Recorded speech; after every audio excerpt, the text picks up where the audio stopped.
everyone.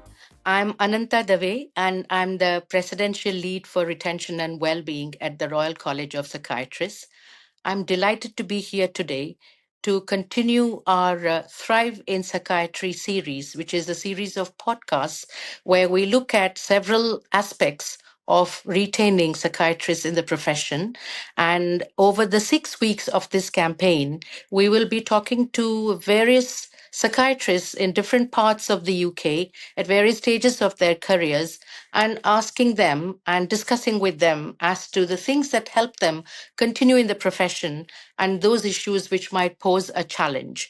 Now, people might be aware that this year, the Choose Psychiatry campaign morphed into the Thrive in Psychiatry campaign because as a college and as a profession, we've been successful in recruiting psychiatrists, but we find that retention at various stages of their career is a different issue altogether, and there have been challenges in retention. So whether we are talking about resident doctors who are in training, whether we are talking about SAS doctors, or whether we are talking about consultants, locally employed doctors, doctors working in the private and independent sector, each of these groups have had challenges with retention in psychiatry. So we began our campaign on the 28th of October, where in our first podcast, we covered the issues of doctors who might face challenges, A, due to them having complex caring responsibilities outside work.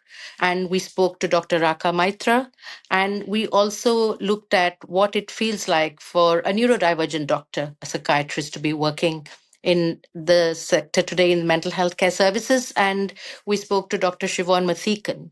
In the same podcast episode, I also spoke to Dr. Derek Tracy, who is the Chief Medical Officer in one of the London Trusts, South London and Maudsley, and looked at what it is we can do to encourage leadership positions in psychiatry. So this week, we'll be talking about the experience of SAS doctors in psychiatry. So SAS doctors, as you know, comprise various groups, but we have specialty doctors, associate specialists, and specialist doctors.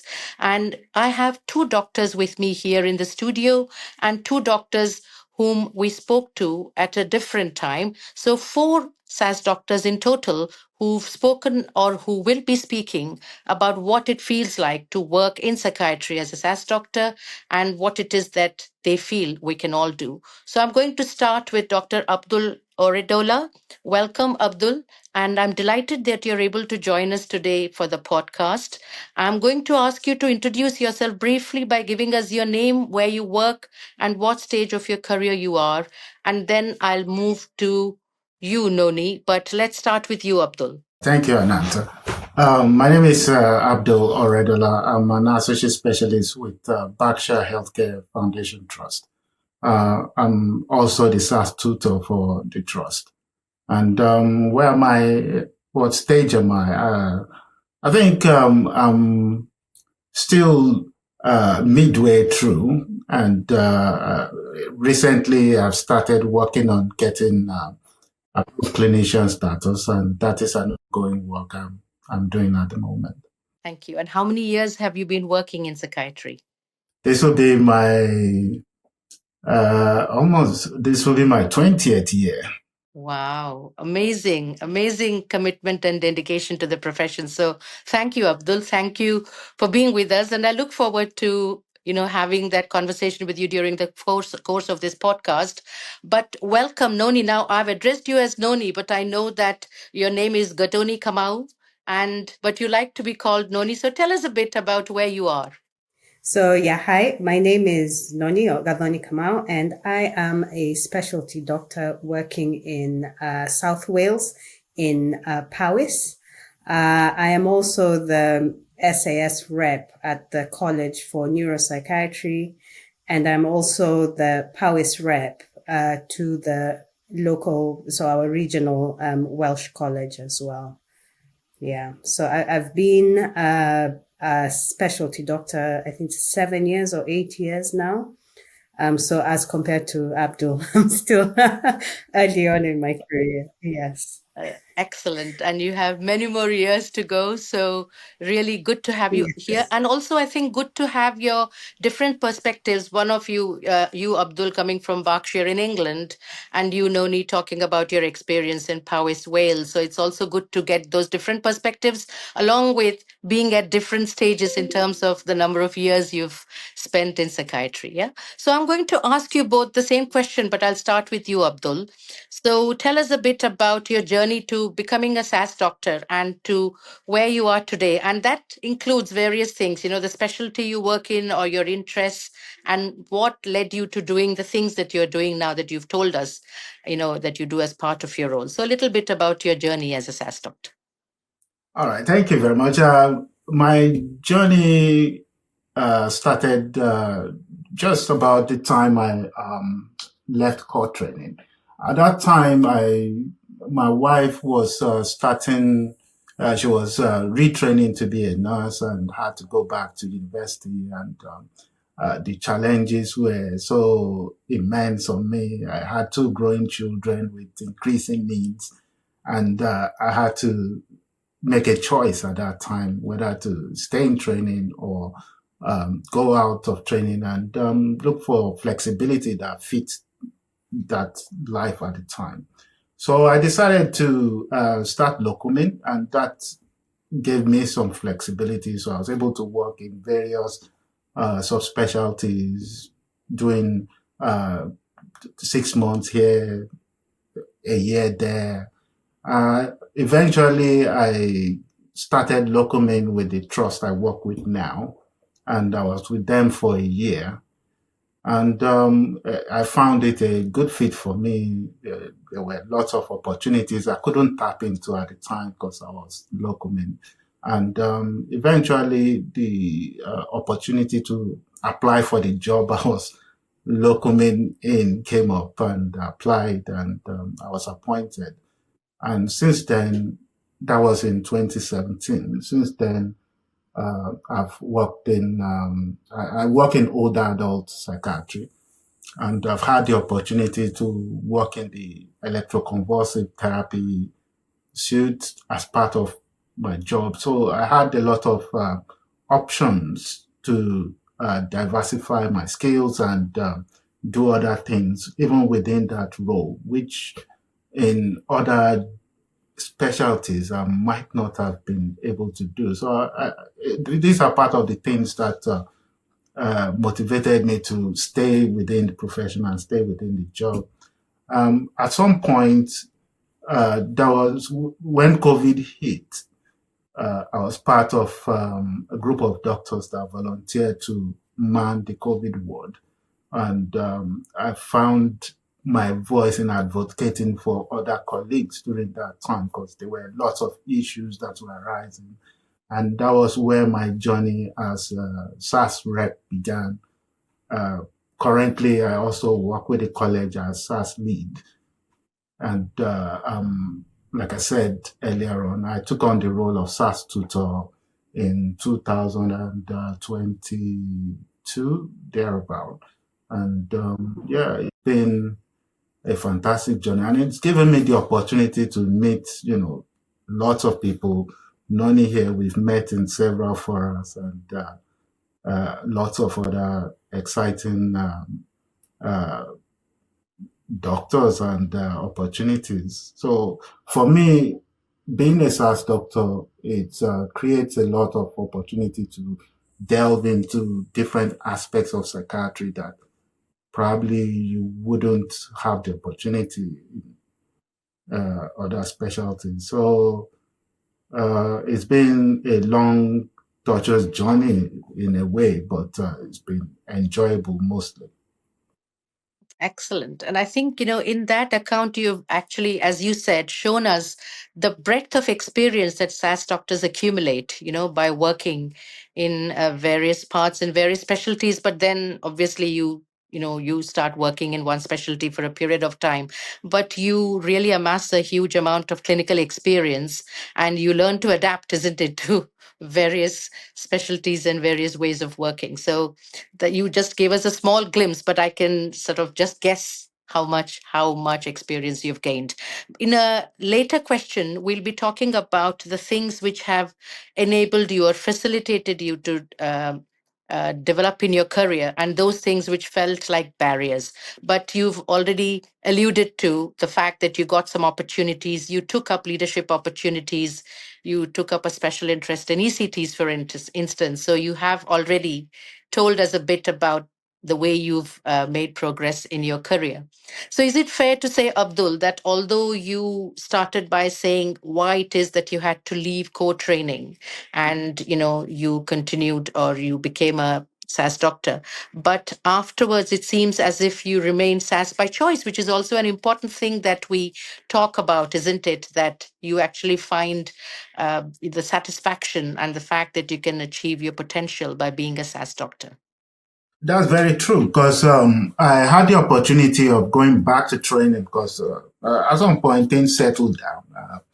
Um, uh, my wife is now a senior nurse somewhere, and the children are all grown up now. But prior to that, the opportunity to go back to training arose. I had to make a choice, but I felt the role I was in was so satisfying that there was really no point going back to training because I was developing where I was, the opportunity to either go on to be a consultant was there if I wanted. If I wanted to go to other aspects of psychiatry, I could. So the flexibility that afforded me was there. And I also developed a passion for advocacy for colleagues and other healthcare professionals, and I found a niche for myself, which I enjoy till today. No, really important message there, I think, about being proud of the fact that you're a SAS doctor. You've done so much in that role, and that it was an intentional, active choice, even when you had the opportunity to pursue your training. So thank you for that, Abdul. And Noni, we move to you. So a similar question about your journey to becoming a SAS doctor and what it is that you enjoy doing and what your working life is like today. Yeah. So for me, I never actually thought I would become a psychiatrist. Psychiatry wasn't on my radar initially. So I came to the UK. I did the usual, did my PLAB, and I got a job in acute medicine. That was quite brutal, but it was really good experience to sort of learn the system. I was always interested in sports medicine, and so I applied and got into a master's program in Cardiff. So I did complete my master's, and I worked as a team medic, and I also got a diploma in football medicine as well. So that was where I was seeing myself going. But sometimes when you wanted something for so long and you actually do it, is not what it wasn't satisfying. I really enjoyed it, but it wasn't really paying the bills, and it's more of a passion than at that time. It's changed now, the field, but at that time it was still very new in the UK, so there was not much structure.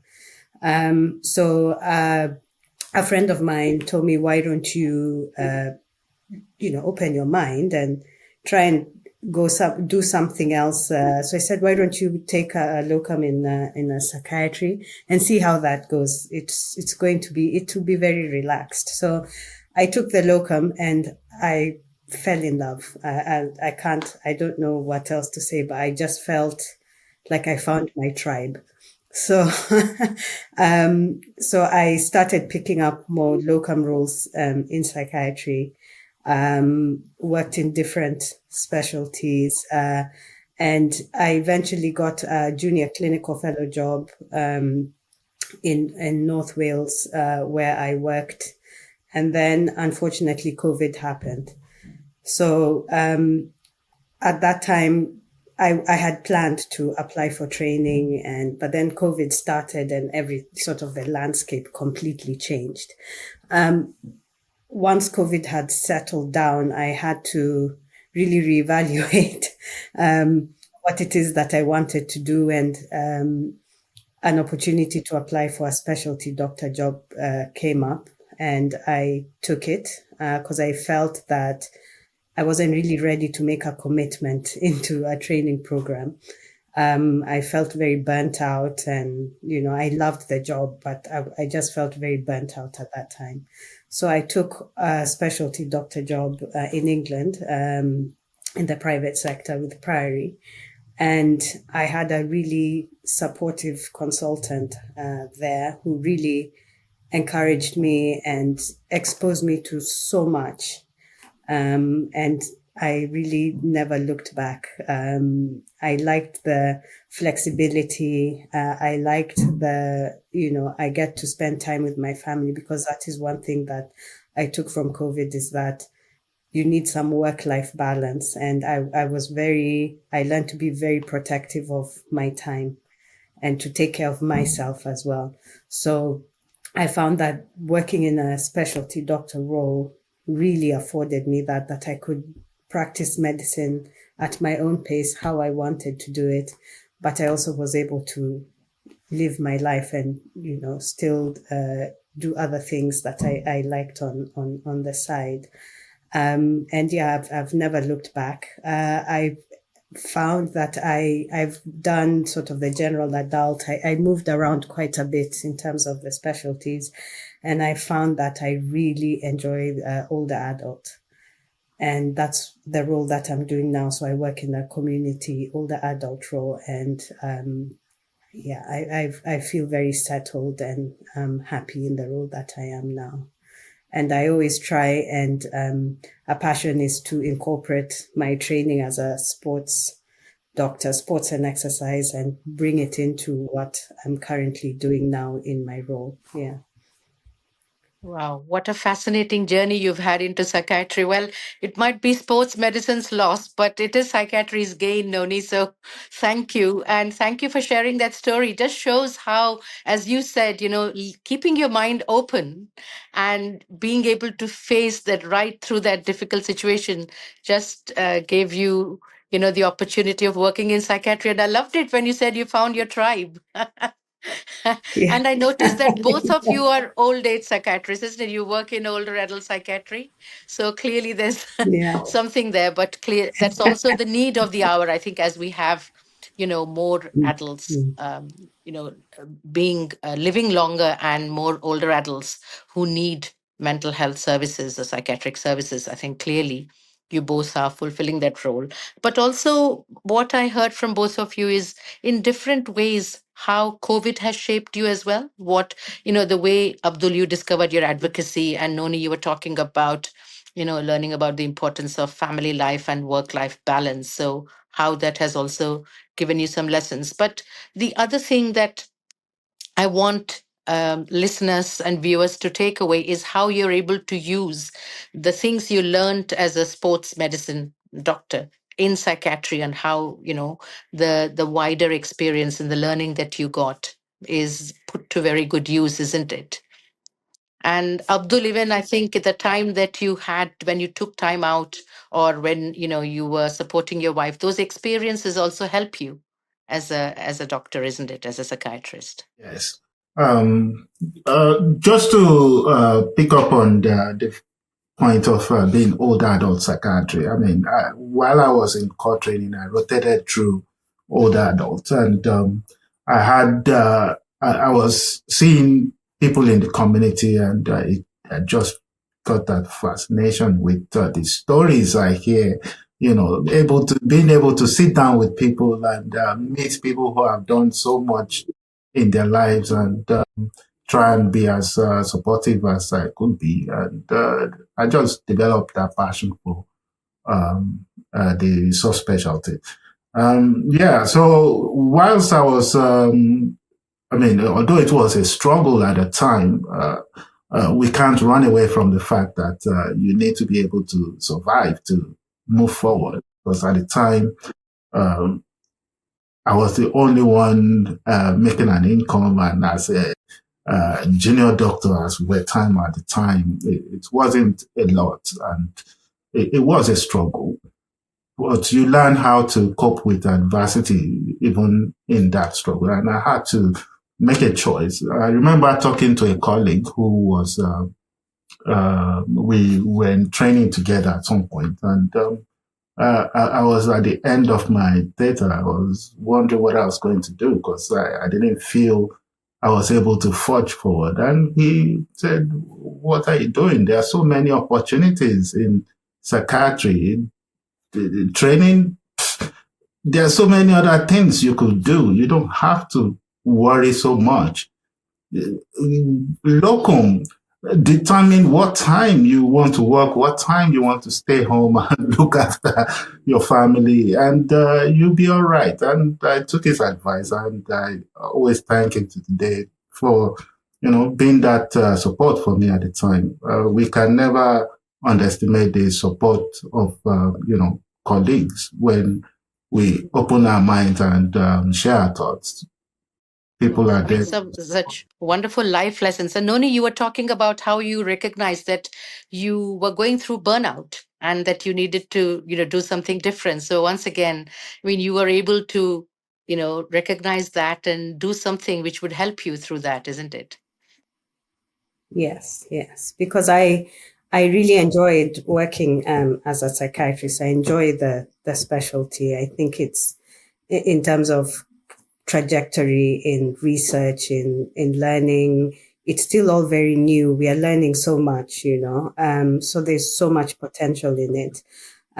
But I didn't want to get to a place where I just hated it, So I had to really have some tough conversations with myself about I want to still enjoy it and still be engaged in it, but I need to be very boundaried in how I plan my time, So, and I've found that it can be challenging sometimes because I like working hard and I don't say no. So it was a learning curve to sort of be very boundaried and learn to also respect myself and my own time.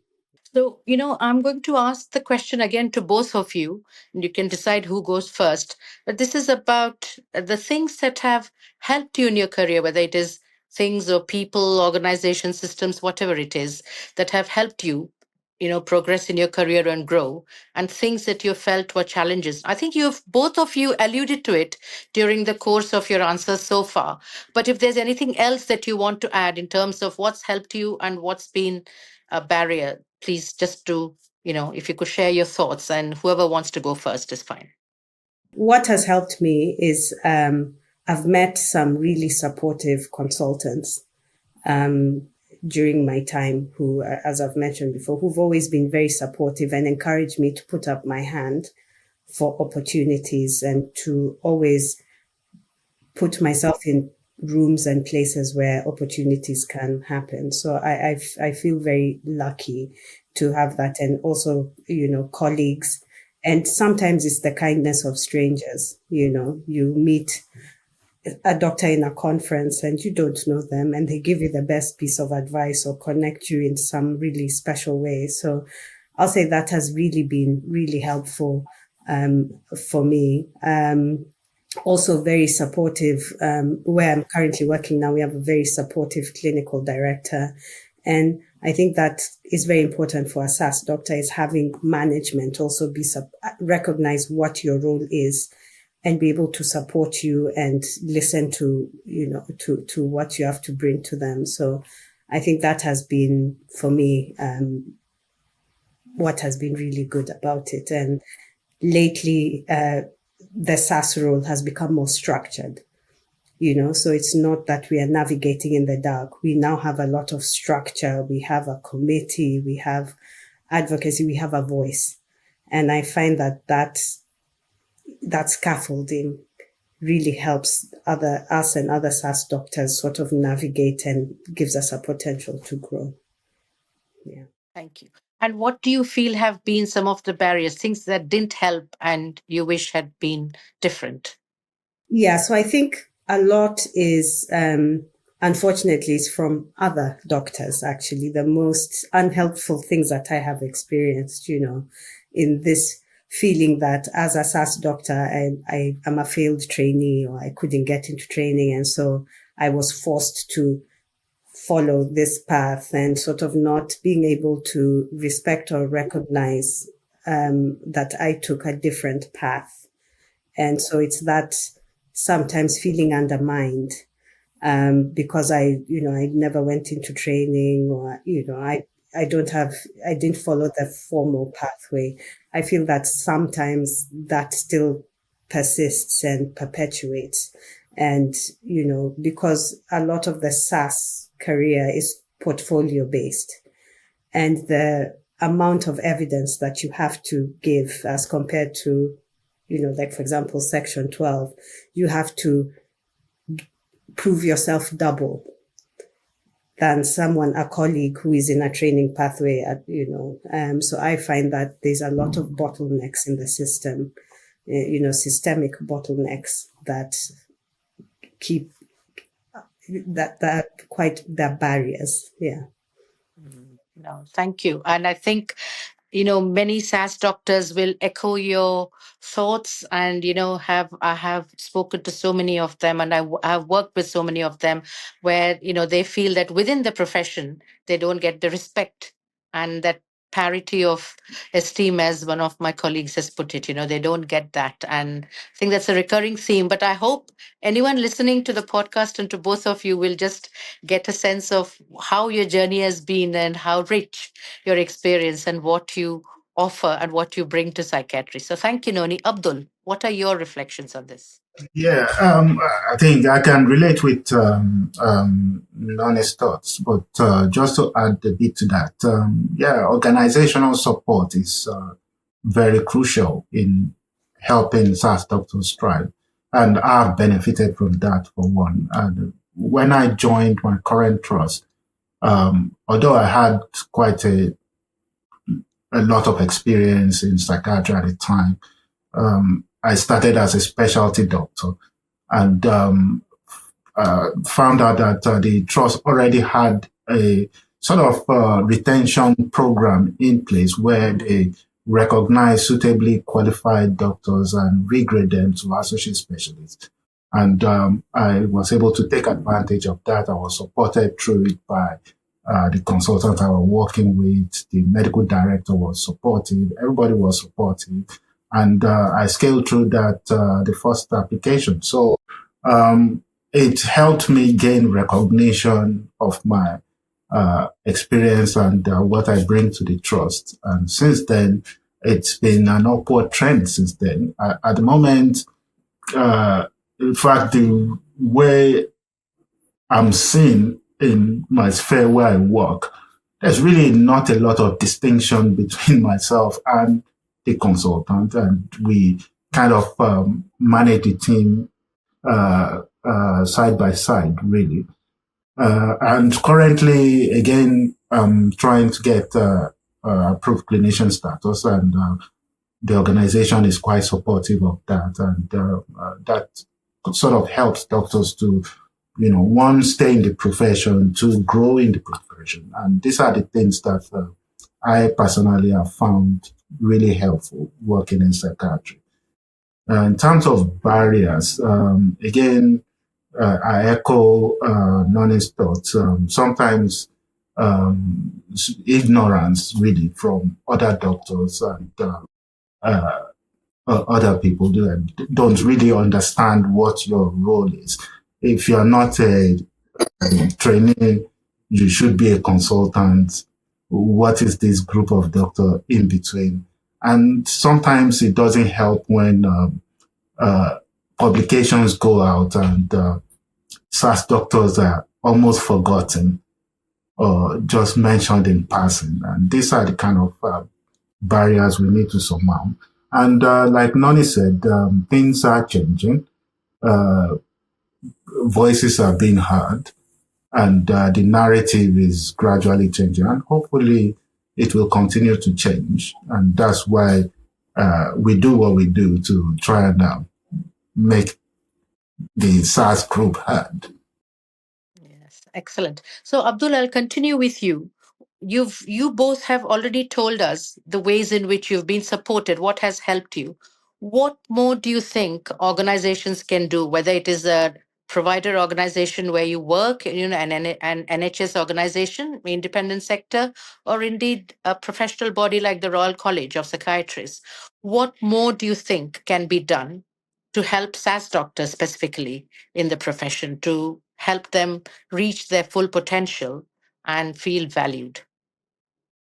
I think there have been several programs that have been introduced, things like the SAS Charter, SAS 6. These are recognized supportive campaigns that organizations can key into support and ensure that they fully implement all those kind of programs. If that is done, I think most of the problem is solved, because if you look at things like the SAS Charter, it kind of answers all the questions and barriers we face as SAS doctors. And if trusts and organization fully implement them, half the job will be done. Yeah, absolutely. Thank you for that. Noni, anything you want to add? I think, being in Wales, we have we have different, the landscape is very different. I know, we've recently formed sort of a SAS sort of Wales group and representation from each of the health boards. I know currently there are no health boards that are signed up to the SAS Charter and, all these things. So I think in Wales, we still have quite a long way to go in terms of the systemic challenges. We are still quite far behind with where England is. So we are still having lots of challenges with getting Section 12, or we really struggle with getting SAS doctors getting AC approval. It's been a real challenge. But hopefully, the college, the Welsh College, has really come on board, and they're really, I think the time has come now that we are all sort of on the same page and things seem to be moving. But I would say in Wales, we are not exactly the parity of the parity between the home nations is a little bit different, I think. Yeah. Thank you. Now, there are no more questions from my side. Is there anything you both would like to say before we finish? Thank you for having us and for giving us an opportunity to talk about SAS, thriving in SAS, choosing SAS as a career. So thank you very much for the opportunity. Hi, Jessie. Thank you so much for being a part of the podcast. I just wanted to say, could you start off by introducing yourself, where you work, and a bit about you? Thank you. Good afternoon. My name's Jessie Kakani. I'm a specialty doctor working in forensic mental health services in Leicester. I work across a low secure unit and in the community as part of a CMHT. That's great, thanks. So please, can you tell us about your journey to becoming an SAS or SAS doctor? In brief, I've come to the UK in 1999. Sounds quite long ago, but 26 years. I did the usual thing, writing the PLAB exam and then applying for clinical attachments. Psychiatry was never on my radar as a specialty to take up. I had done my undergraduate training in India, so I was choosing a specialty. I worked through several clinical attachments, pediatrics, A&E, anesthesia, and psychiatry. And surprisingly, it turned out to be the best clinical attachment I've had. And my view towards psychiatry changed. I liked it. I asked for an extension of the attachment. And during that time, I was offered a sudden 2-month locum to work with Prof. Peter Jones in Cambridge on his ward. In those days, the communication was with fax. Some of you might know the fax sheets that roll out of the machine. So when I went for the interview, he had a long roll of paper with hardly anything printed on it. That was meant to be my CV. But the most positive thing he said is everyone has to start somewhere. And I've started as locum, so you can have yours start. So that was one of the most positive things at that time. That progressed to a 6-month locum in elderly ward.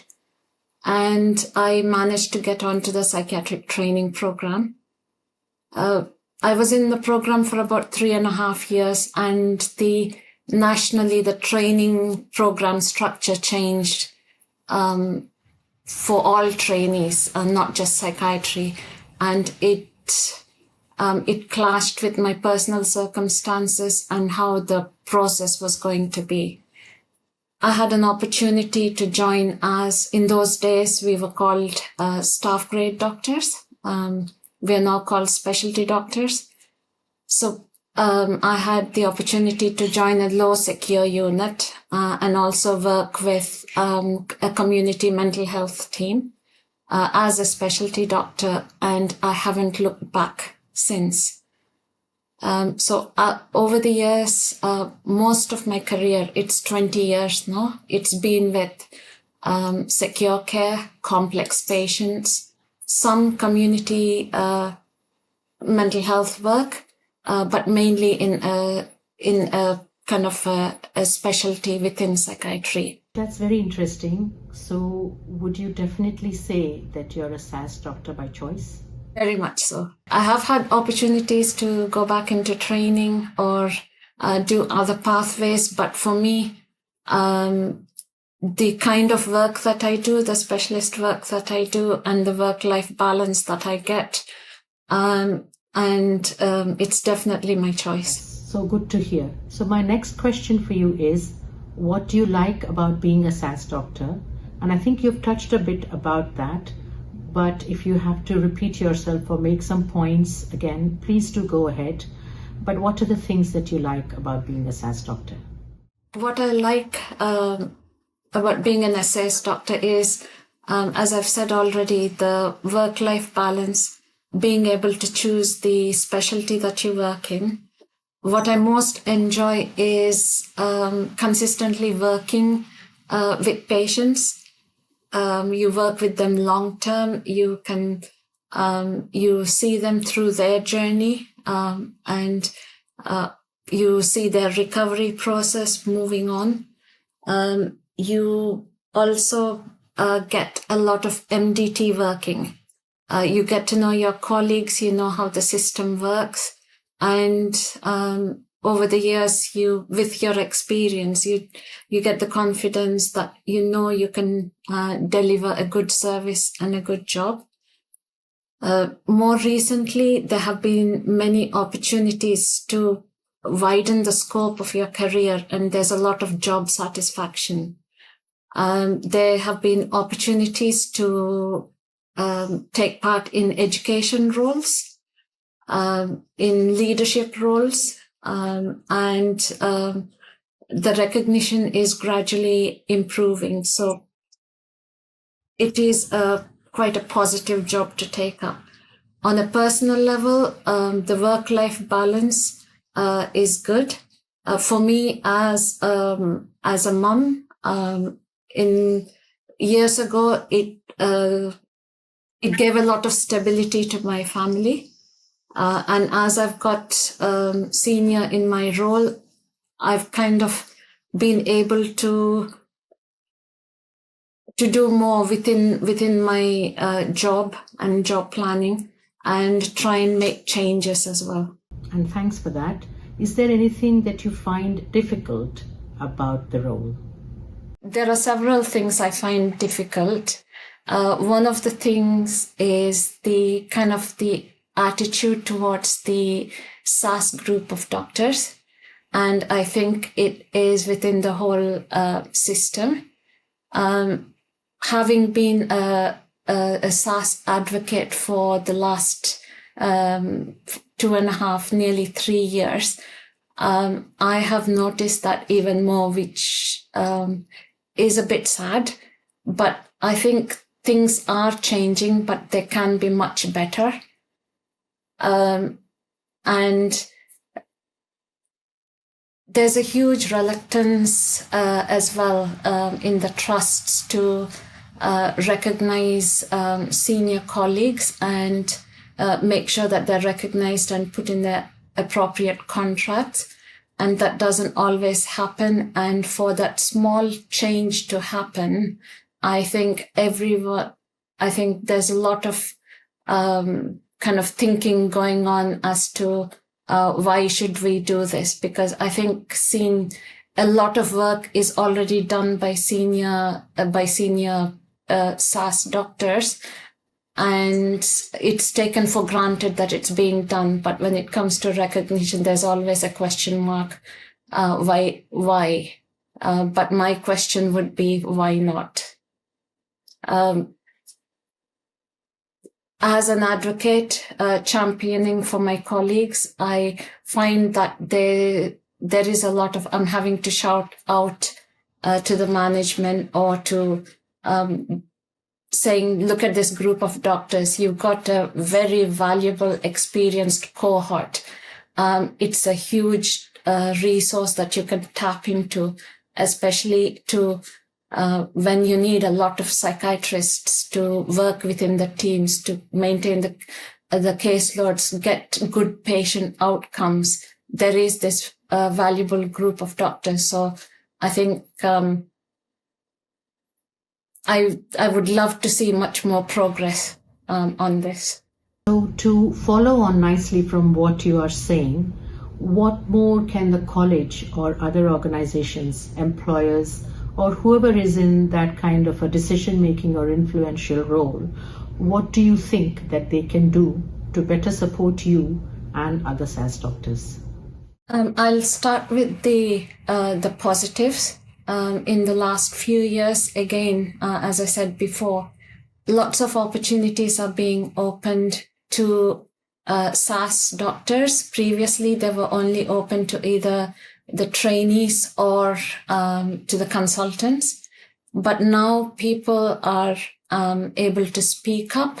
They ask questions, and there is a lot of listening going on. I know it can be better, but there is listening, especially on the training side, development side, and for example, different job roles, leadership roles. Those opportunities are being opened to SAS colleagues, and that is excellent news.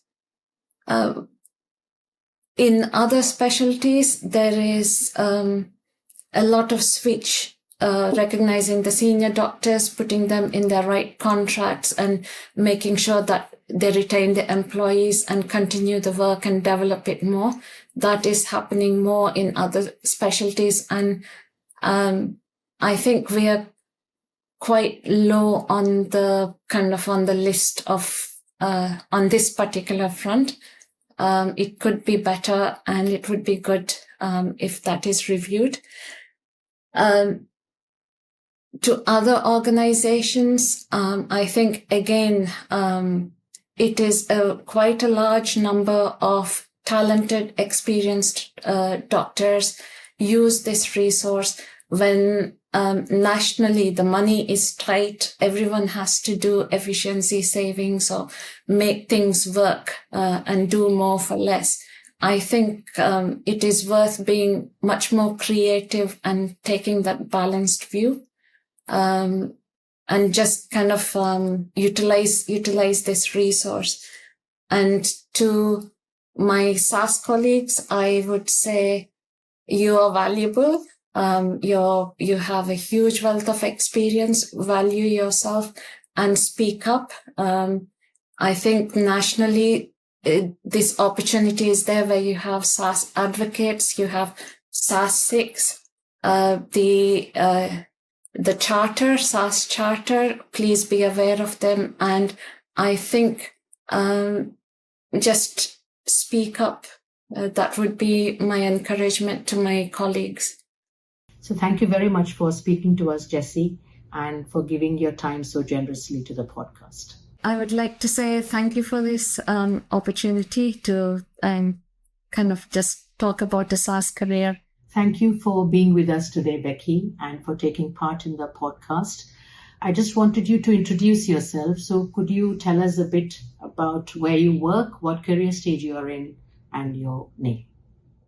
Hi, I'm Becky. I'm a SAS doctor. I am working in Sheffield in older adult liaison psychiatry, and I have been a SAS doctor for nearly 6 years now.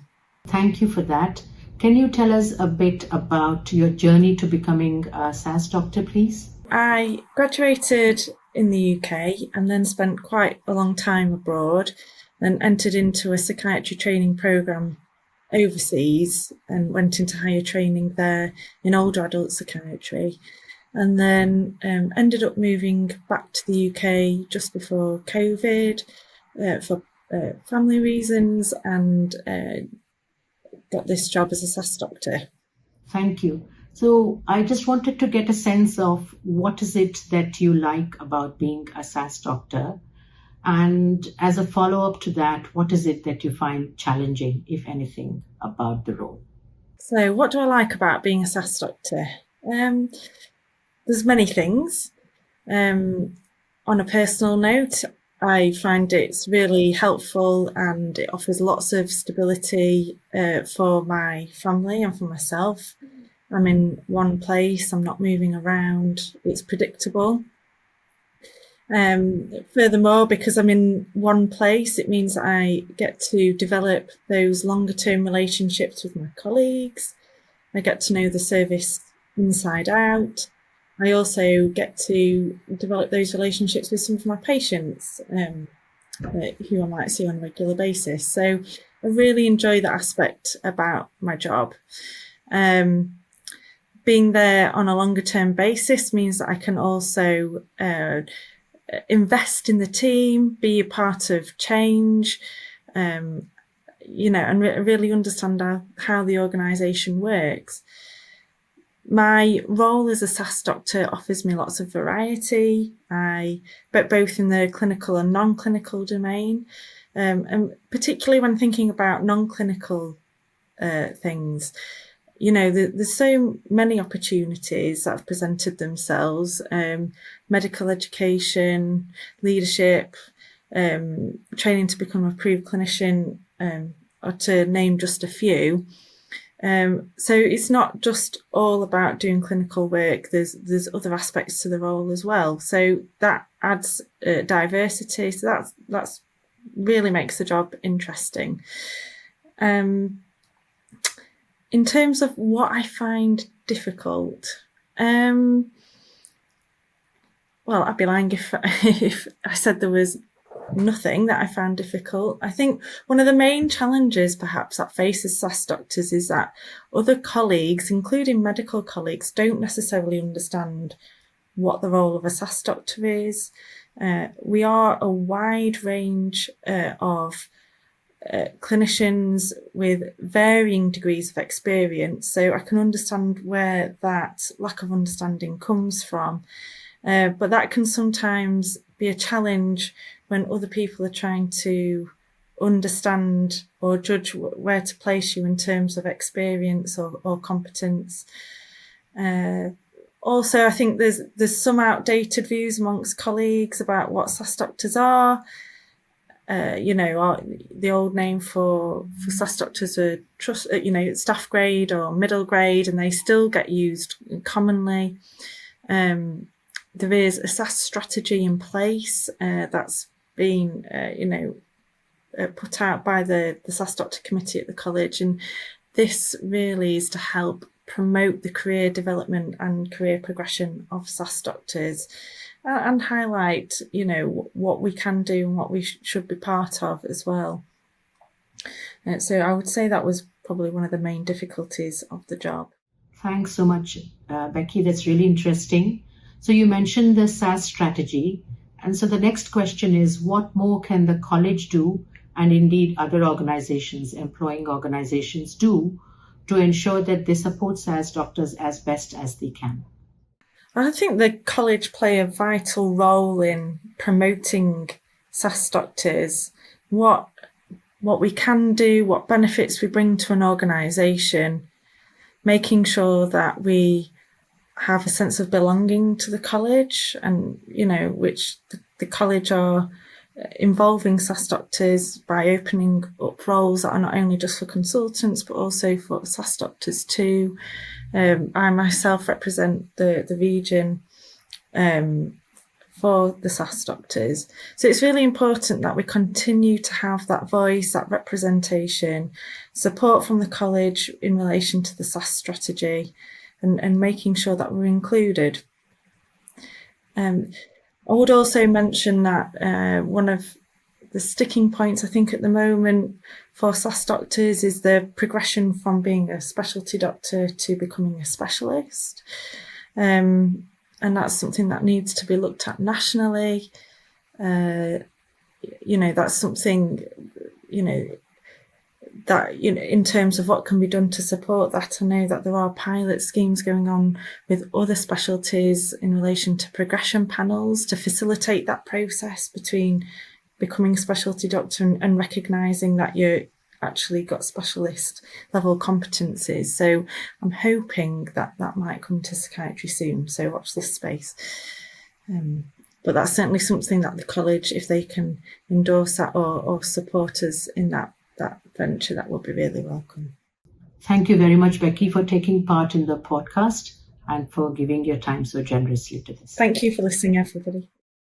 Listening to your stories, and we've had 2 more SAS doctors talk to us, your personal journeys, your insights, as well as the things that have helped you, the work that you're doing, hopefully not only gives hope to people who are SAS, as you said, be SAS, be proud, thrive, and you can do all these things and develop yourself. So you've not only given pointers and given hope and shown people how you can get through a period of doubt or uncertainty or adversity to decide what you want to do, and how there are different routes to working as a psychiatrist and finding that fulfillment.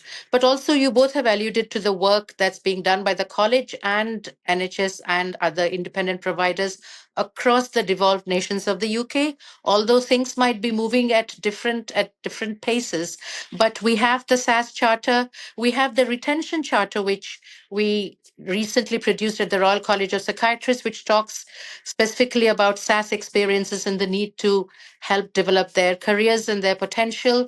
We have the SAS Collective with the SAS 6 objectives, which the Royal College of Psychiatrists has signed up to. So I think there are things that organizations can already use as pointers in order to help them make sure that they're developing and giving opportunities to SAS doctors to develop as they would wish and help them reach their potential. So hope people have found this informative. I've certainly found it not only very enlightening, but very inspiring as well to listen to your stories. Thank you once again for choosing and continuing and thriving in psychiatry, and for being SAS doctors and advocates for SAS doctors. Thank you.